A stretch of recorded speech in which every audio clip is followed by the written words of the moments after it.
Well, what a great pleasure it is and a great privilege to meet Sir John Kirwin, who was one of the greatest All Blacks of all time. Played 63 tests, scored 35 tries.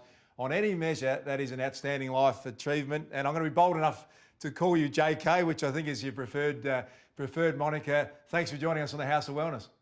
Oh no, it's great to be here. I've been really excited about this conversation. So thanks for inviting me. Yeah, it's good to be here, and you're the same. I mean, it's two footy players. Yours was a bit different to mine, but 15 years you had, so we're pretty close. I think I had 18 years in the end, but a lot of mine was in the amateur era, free bags and boots, and that was about it. Well, I grew up as a kid at the age of 5, and I used to tell people I was going to play football for a living, and they used to laugh at me, my siblings. But were you the same? Did you, at a young age, have the All Blacks in mind?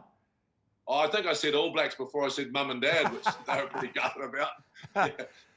Yeah, I always had a dream of being an athlete. I always wanted to be an All Black, but every kid does. I just got lucky, I had a couple of really big moments in my career early, and was lucky enough to make it and then stay there for a while. I had a great time.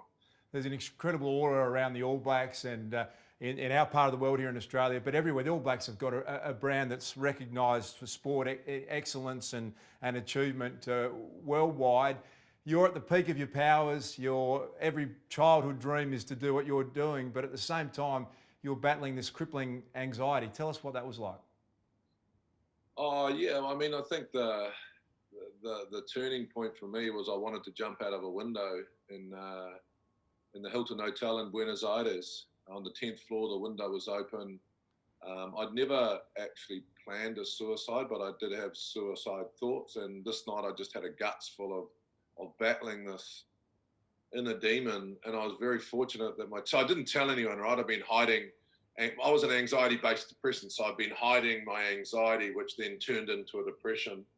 And the guy lying next to me, who's actually been knighted as well, his name's Sir Michael Jones. We just called him Iceman back then, but he must have had a feeling about it, and he said, "JK, you've got a good heart." And those words saved my life, and I said that to myself for the next 48 hours. I scored 2 tries the next day against Argentina, but I was just like on autopilot. It was actually like, when you sit in a stand and watch a game of rugby, that's what life was like for me at the time. There was this figure just out there, and I was in this haze looking on.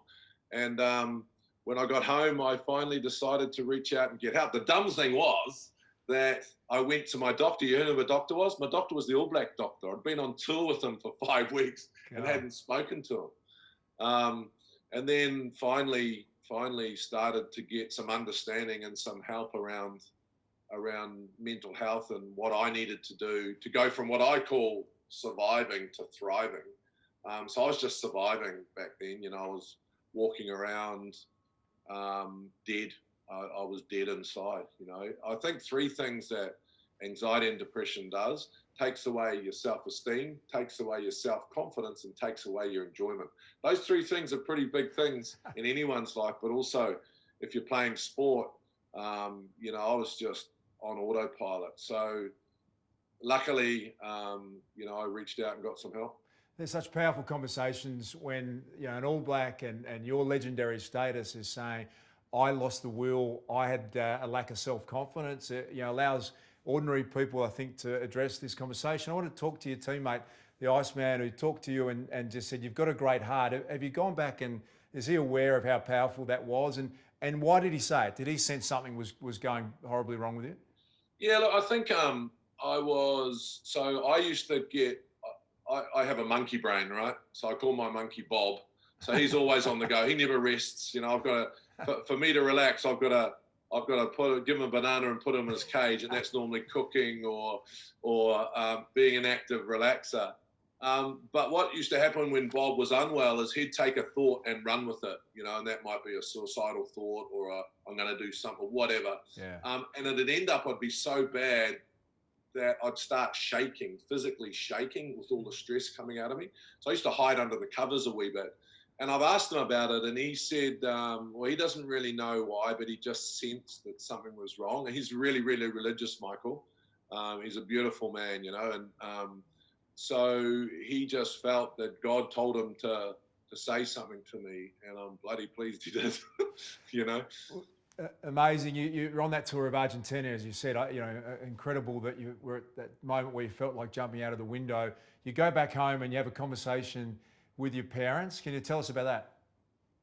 Yeah, it was a really hard conversation. So the nicest thing for me was that I thought it was a weakness. So I thought I was weak, not good enough, not man enough, faking shit, not good enough to be an All Black. What am I doing? Who am I kidding? So I thought it was a real weakness. But then my mum told me that it was an illness, right? So I'm thinking, oh, I'm not weak. This is an illness. I can deal with this. They didn't know how to deal with it. But then I went to Doc Mayhew, who was the All Black doctor, and he said, oh, mate, this is anxiety and depression. I went, wow, it's got a name. And that gave me some relief. I was, I talk about two types of mental health: ambulance at the bottom of the cliff, fence at the top of the cliff, and then a fence way off the cliff. And I was over the cliff, right? So I had to go on antidepressants. But I always remember the doc, he said, righto, we need you to send you to go and see someone. And the first guy I went to, he said, JK, I want you to be a volcano. You've got all this power. I don't want to be a volcano, you dick. I just want to get well, So the volcano guy didn't really help me. But I'm sure he helped other people, but it just wasn't for me. But that was a real step backwards. So you can imagine me, All Black, actually reaching out to get help. And then the first guy wasn't right. It was devastating at the time, and I can laugh about it now, right? But then the second person I went to, her name was Dr. Louise Armstrong. She saved my life. And this is how bad it was back then. I booked an hour before my hour and an hour after so that no one would see me. I parked 2 Ks down the road, I'm hiding behind trees. And but I got in there and she went, All Black, eh? And I went, yeah. And she said, what would you do, being a sportsman, you'll understand this, what would you do if you had a tight hamstring? And I said, well, I'd stop and stretch it. She said, okay, you've stopped and stretched it. Get up and keep running. It gets really, really tight. And she said, what would you do? And I said, well, I'd ice it and go to the physio. She said, your brain's no different, you dick.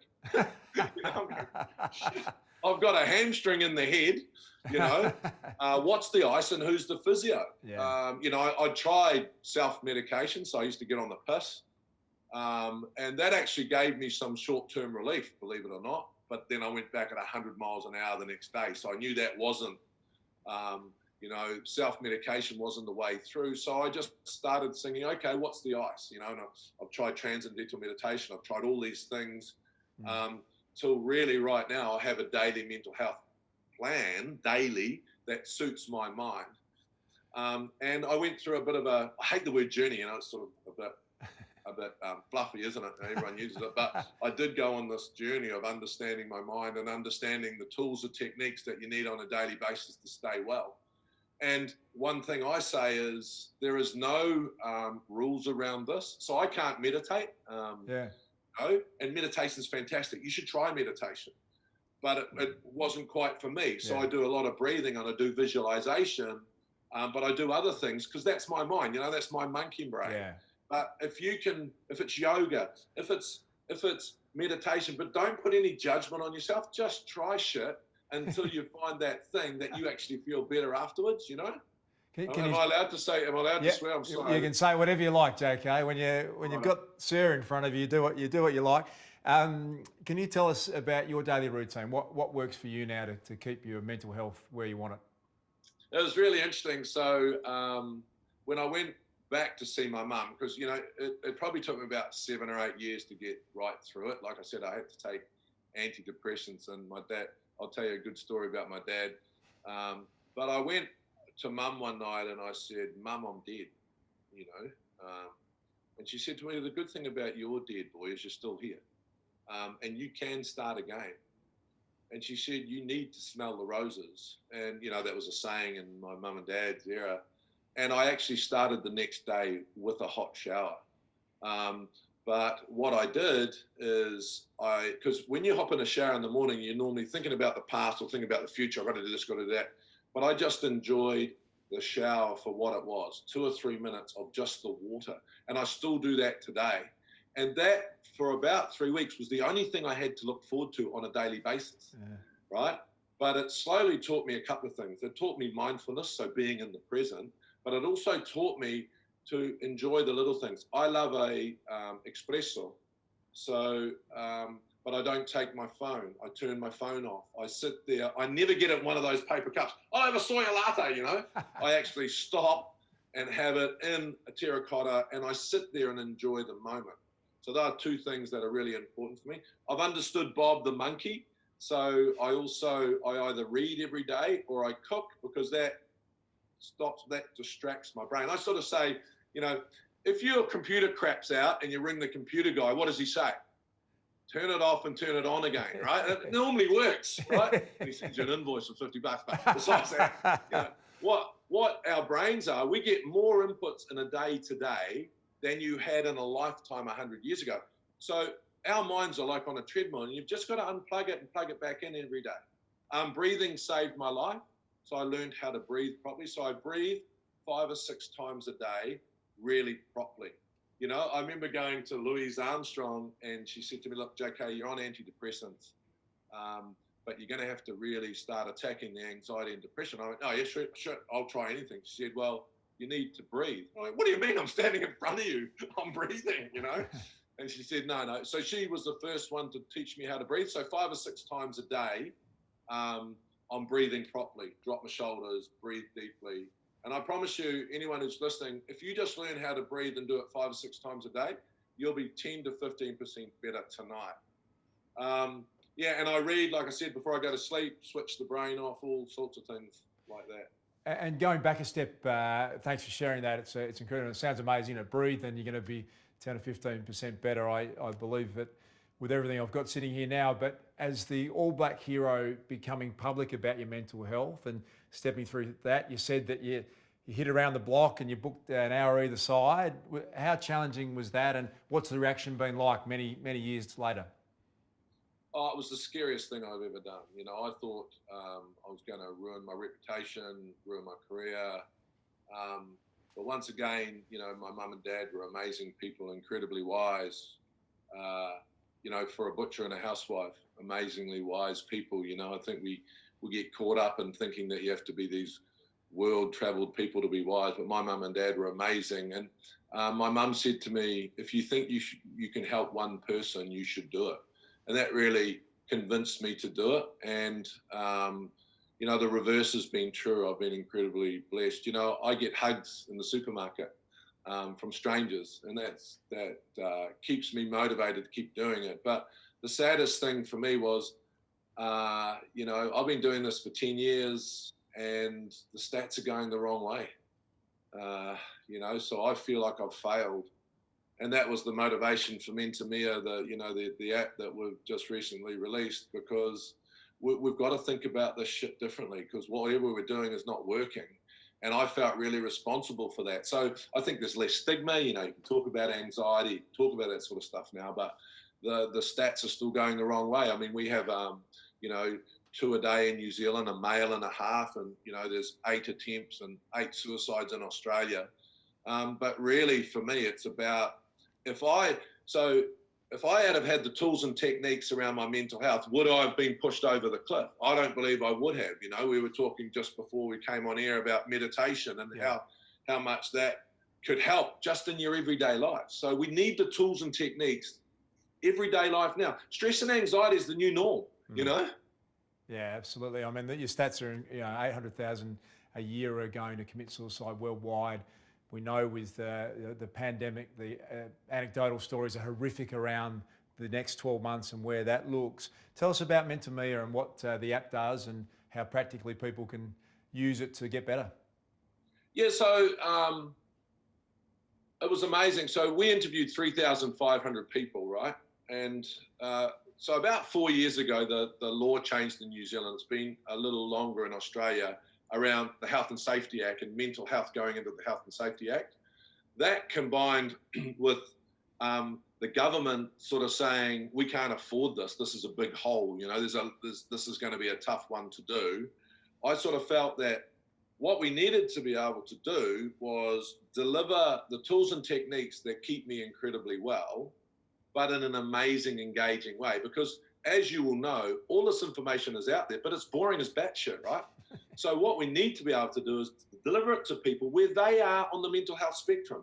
You know, if you're just anxious about losing your job or anxious about anything, you should have those tools and techniques to keep yourself well on a daily basis. So that was the big motivation behind Mentor, to deliver a really engaging tool. I wanted to change the dialogue. I don't know if you notice when I talk about mental health, I'm talking about my monkey and you know, my sharks and all that sort of stuff, because I can't actually spell what the psychiatrist would tell me for the right word. You know, a monkey brain is rumination in the mind, but so changing the dialogue as well, because mental health dialogue is steeped in real big negativity, and that's why there's still a stigma around it. Now, when you talk about mental health, people go, "I'm not suicidal," but mental health is like physical health. We've all got it.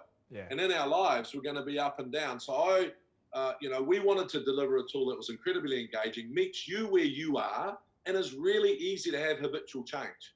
So that was the sort of motivation behind it. And then COVID came along and we said, well, we should give it away free.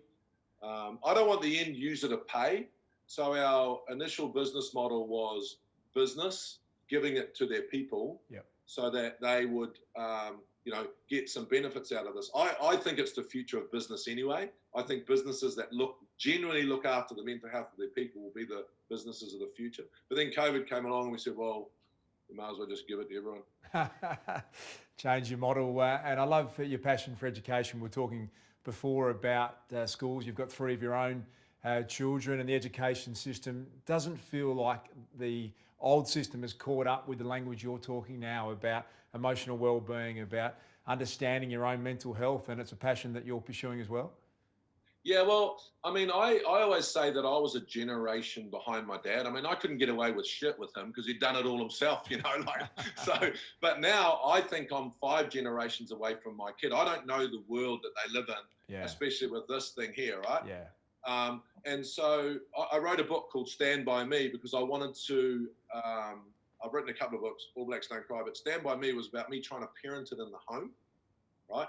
And basically I got these whole lot of teenagers and kids together and spoke to them about it. That was really good fun. But the psychiatrist said to me, you know, if you want to change mental health in your home, you need to do 2 things. Sit down and have dinner every night. So that's easy. I'm married to an Italian, so that's going to happen, you know. And the second thing is to show some vulnerability. And I'm going, whoa, you know. But it's amazing if you show vulnerability, that gives everyone permission around you to show vulnerability. Yeah. So as I started understanding my kids and realizing I'm so out of touch, it's unbelievable, I started looking into why we aren't teaching our kids at school what I call the IQ and the EQ of mental health. And this came about because a guy I played against committed suicide, and I went down to talk to all his mates because they didn't know. And, you know, unfortunately, suicide leaves a hell of a lot of, any death leaves behind pain, but suicide leaves behind so much more: anger, blame, what if, what should have I done? And so I went and spoke to this group of guys, and one of them said, can you talk to my son? You know, he's anxious. And I went, oh shit, yes, of course I can, man. You know, he said, I'll go and get him from school. So I walk out of this function thinking I'm going to see my son, who was 16 at the time. The kid was 9. Wow. And I'm going, well, I mean, I was blown away, firstly. And secondly, I didn't really know what to say. You know, I knelt down and I sort of made stuff up, trying to get through it. But then I looked into it, and there's no mental health education around the IQ and EQ. There's a bit of EQ going on, so trying to teach the kids mindfulness and doing that. But I think we need a whole curriculum. So I've started a JK Foundation, raised a bit of money, and we're going into trials next month into the schools. You know, because, you know, how do you stop smoking? You put it into the schools and they go home and tell mum and dad to stop smoking, you know? So we've got it. If we want to turn this around, we've got to get our kids educated on it so then they can take that out into the world. Yeah, I love your message, JK. It's inspiring. And even on the home front with your own family, it resonates with me. And, you know, I think my wife and I have had a conscious choice to be as open as you can. And actually, I don't remember my parents, you know, remarkable parents, but there was never a conversation about, gee, I'm sorry, I got that wrong. I made a mistake.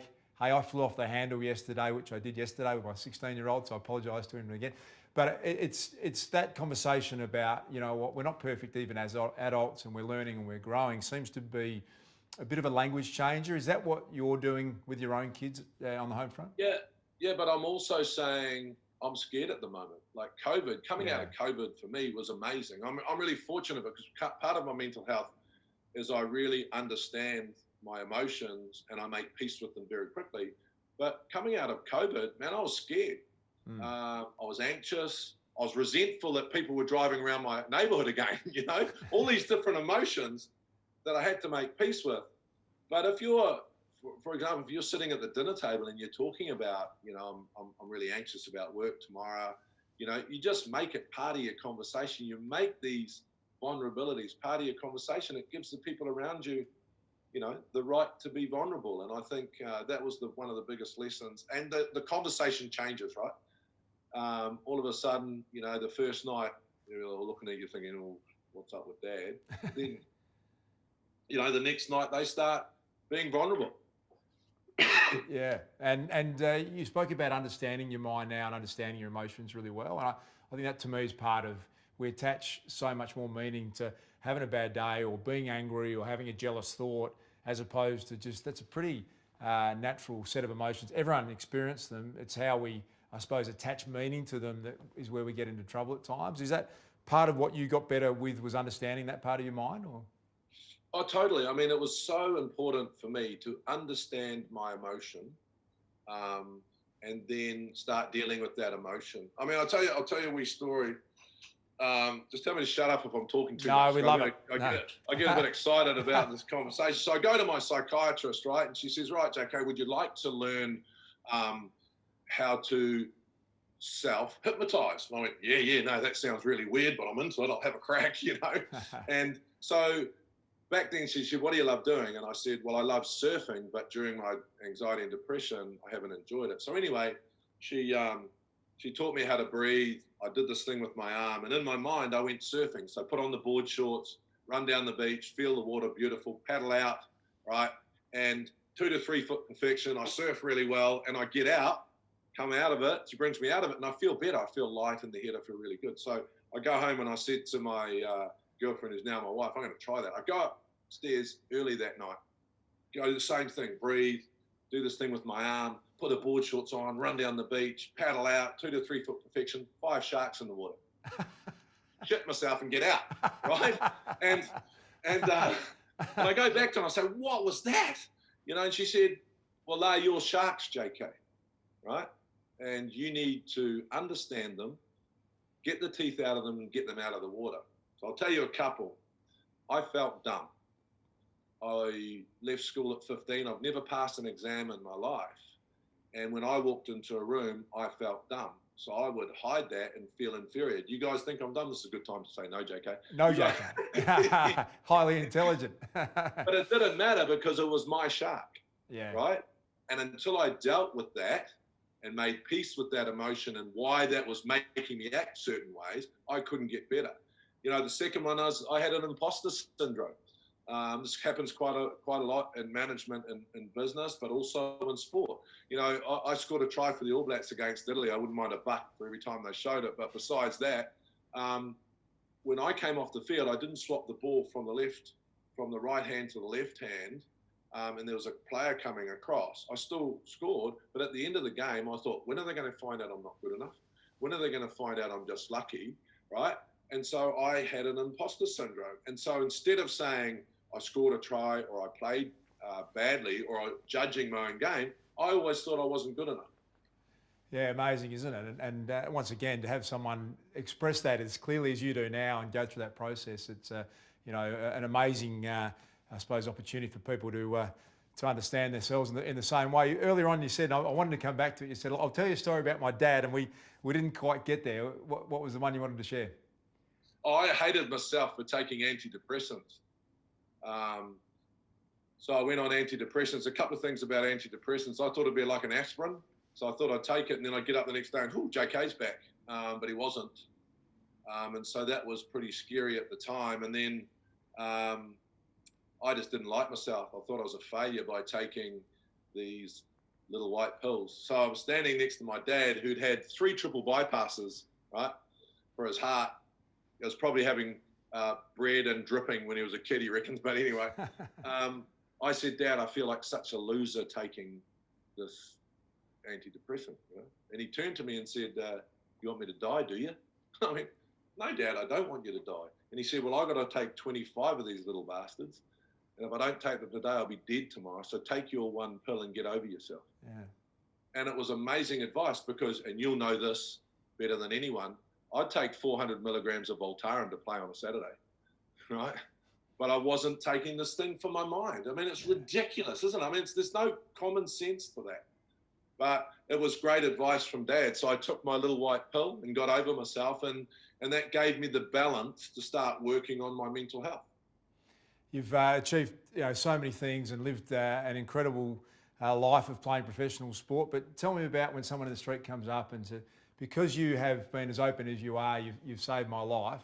Tell me how that feels. And I understand that happens to you quite a bit. Yeah, I mean, like I said, it's COVID, right? So I was at the supermarket the other day and this woman said, do you mind if I hug you? Yeah, I'd love a hug. And she said, you saved my son. And I nearly cried, man, so what it does for me, it gives me the courage to keep going and to keep trying to look at this differently and keep trying to get on top of this as a problem. Australia and New Zealand, Italians come down and they say, why have you got such a high suicide rate? This is the most beautiful country in the world. We live in probably the two most beautiful countries in the world, and yet we've got this problem. And I think it's because we need to think of it differently. So I'm trying. And so when people come up to me and say thank you, it gives me the courage to keep trying to help in any way that I can. JK, I could speak for another 2 hours. The passion you've got, and I share the same passion, and helping people in the way that you are is a remarkable legacy. Aside from everything you achieved in the sporting field, this is an amazing space. And I feel like we're going to need, as I said at the start, more and more of this information quickly because of the challenges that we're facing post this pandemic. So it's been a real pleasure and a real honour to meet you, and thanks so much for your time today. We really appreciate it.